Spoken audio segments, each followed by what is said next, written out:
Is there still major inequalities nowadays? Why, yes, there is. Thank you for asking. So, like in sports, why do guys play baseball and girls play softball?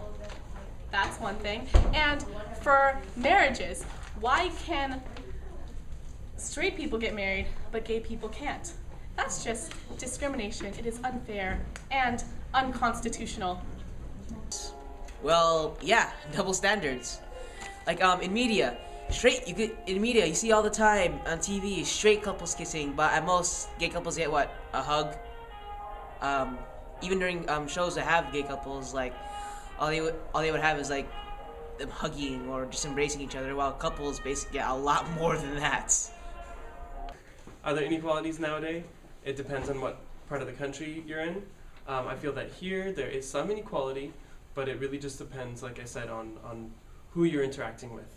I think in other parts of the country there is a lot of inequality because laws only have meaning if people actually follow them, and there still might be fear and intimidation for the LGBT community. Why don't you talk about Don't Ask, Don't Tell? Heard of it? Isn't it like they don't let gay people serve in the military? Or like don't let open people? Yeah, open. Yeah. I guess there are some positives to the don't ask, don't tell because it makes people more comfortable, but it's also discriminating and that's not really fair. I have heard of Don't Ask, Don't Tell. I'm really happy that Don't Ask, Don't Tell was finally repealed. Now we need to see it put into practice, and we need to see people not being dismissed from the military because they identify as lesbian, gay, bisexual, or transgender.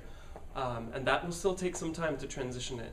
And I hope that the rest of the government that was holding it in opposition, or that was so opposed to Don't Ask, Don't Tell being repealed, I hope that they come around, because 75% of American people wanted it to be repealed.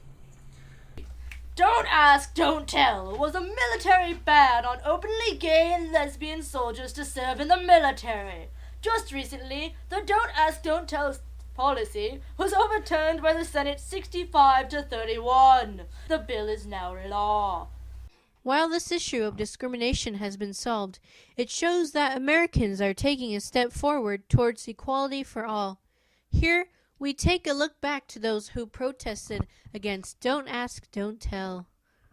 Doesn't it seem to be that Don't Ask, Don't Tell is backwards? Doesn't it seem to be, based on the Constitution of the United States, that we're penalizing the wrong soldier? Doesn't it seem to you that we should send home the prejudice? The straight soldier who hates the gay soldier. The straight soldier whose performance in the military is affected because he is homophobic. The straight soldier who has prejudice in his heart in the space where the military asks him to hold our core American values, he instead holds and harbors hate, and he gets to stay and fight for our country. Should soldiers and the government be able to pick and choose what we are fighting for in the Constitution? Or who we are fighting for? I wasn't aware of this ambiguity in our Constitution. I thought the Constitution was ultimate. I thought equality was non-negotiable. We are moving ahead on Don't Ask, Don't Tell.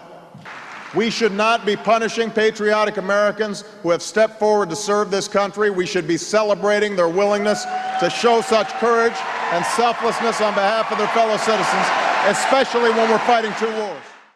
Although there are still inequalities today ranging from racial inequalities to sexual inequalities, it's a relief that our country is taking the necessary steps to better the country we live in.